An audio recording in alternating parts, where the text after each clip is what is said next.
और हरे रंग के स्नेह से यह मिट्टी ही धनवान है, यह मिट्टी ही धनवान है। आदरणीय व्यासपीठावर विराजमान आजच्या कार्यक्रमाचे अध्यक्ष महोदय, गुरुजन वर्ग व इथे जमलेल्या माझ्या बालमित्रांनो, सर्वांना माझा नमस्कार। आज मी तुम्हाला प्रजासत्ताक दिनानिमित्त आपल्या भारतीय घटनेचे शिल्पकार डॉक्टर बाबासाहेब आंबेडकर यांच्याविषयी 2 शब्द सांगणार आहे। ते आपण शांतपणे ऐकून घ्यावे ही माझी नम्र विनंती।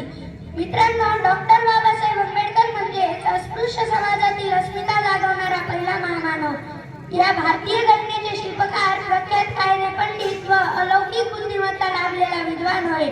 या युग प्रवर्तकाचा जन्म मध्य प्रदेशातील महू या गावी 14 एप्रिल 1891 साली झाला।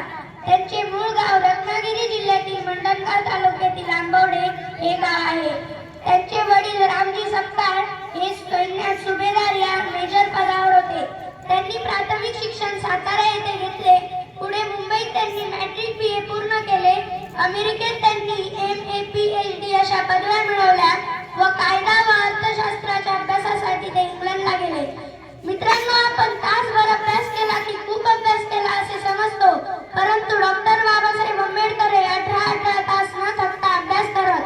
त्या पुस्तके जणू त्यांची मित्रच असत। त्यांचे सारखा ज्ञानोपासक शतकातून एखादाच होत असतो। त्यांचा स्वतःचा ग्रंथसंग्रह प्रचंड होता।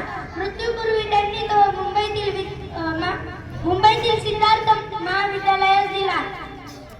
आणि कोणी जर मला विचारले की डॉक्टर बाबासाहेब आंबेडकरांनी भारताला काय दिले, तर मी सांगेल की त्यांनी भारताला एक अतिशय उत्तम राज्यघटना दिली व हजारो वर्षे अपमानित स्थितीत असलेल्या दलित बांधवांचा स्वाभिमान जागा केला।